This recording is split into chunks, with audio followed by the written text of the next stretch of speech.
Hi, welcome to Vegetarian Kitchen. Today I'm going to show you how to make a winter squash chowder, New England style, which is New England style is a creamy chowder as opposed to Manhattan style, which is tomato based. Since I am from New England, I'm going to start with a New England chowder. Okay, so what are the components of a chowder? Well, you have mandatory is potatoes. Have to have potatoes in a chowder. And I like to put in some onion, a little bit of celery, carrots, and in this case I'm going to use a winter squash, a butternut squash, which happens to be my favorite of the winter squashes. It's not stringy. It's easy to work with. It's easy to peel. It has a lot of usable usable flesh in it. It's a good, really good squash. It has a nice flavor. What more could you ask? Anyway, I'm going to start with a little bit of butter. Okay, what I'm going to do is make a roux. I'm going to saute a little bit of onion. I have half an onion, okay, into the butter.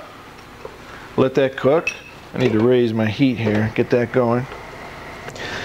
I like to use a few bay leaves, maybe half a dozen bay leaves, tiny pinch of basil,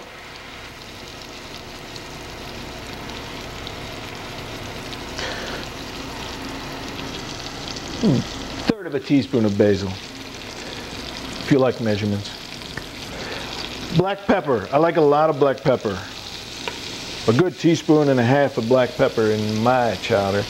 And dill. A little bit of dill. Maybe half a teaspoon of dill. Okay, now get the onions so that they're starting to look a little bit clear. You know, an onion starts opaque, obviously, and as you saute it, it gets to be just a little bit clear. You can see, maybe you can see, on the edges of some of these onions, they start to get a little bit transparent, more or less. Anyway, start that. I'm going to add a little bit of flour, okay? Maybe a quarter cup of flour. A lot of this is approximate measurements. I'm not, in some things, some baking recipes, it's absolutely essential to get the precise measurements, chemical reaction, but this is more or less intuition. So, if you insist on measurements, if you're very anal about it, then that was a quarter cup of flour. Okay, so now I will add maybe three cups of milk. Okay? I'll let this thicken a little bit. And I have some chopped carrots, third of a cup. Okay, I put those in there. The carrots will take longest of all the vegetables to cook. So I put them in first. And what I want to do is let this come to a boil a little bit. I'm going to add a little bit of vegetable stock. Do you remember when we made vegetable stock? Good, I knew you would. All right, so let this cook. It'll thicken up just a little bit. Oh, we'll add the stock now. It's got to go in sooner or later. Okay, now here I have my potatoes. I have 2 potatoes and half, about a little less than half, of a very large butternut squash. I'm not putting all of them in. Here's your potatoes. See how I do this? I mean, I just throw the stuff in, whatever happens.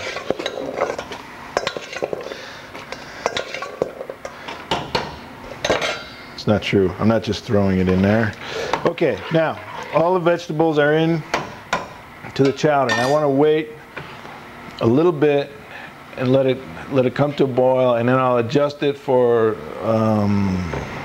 thickness. Okay, I can add a little stock, add a little more milk, I like to have a fairly simple chowder. I did add a few spices that, you know, some people in New England, they're not going to use a lot of spices. Okay, the ingredients more or less speak for themselves, you know, and it comes out. I happen to like a little bit of spiciness. Like I said, I like a lot of black pepper. I like that. Oh, almost forgot. A little bit of celery. 1 stalk of celery. Okay.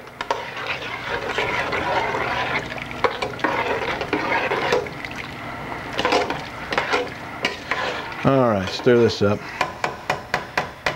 Now what I'm going to do also is I'm going to show you how to make basically the same chowder but a Manhattan style.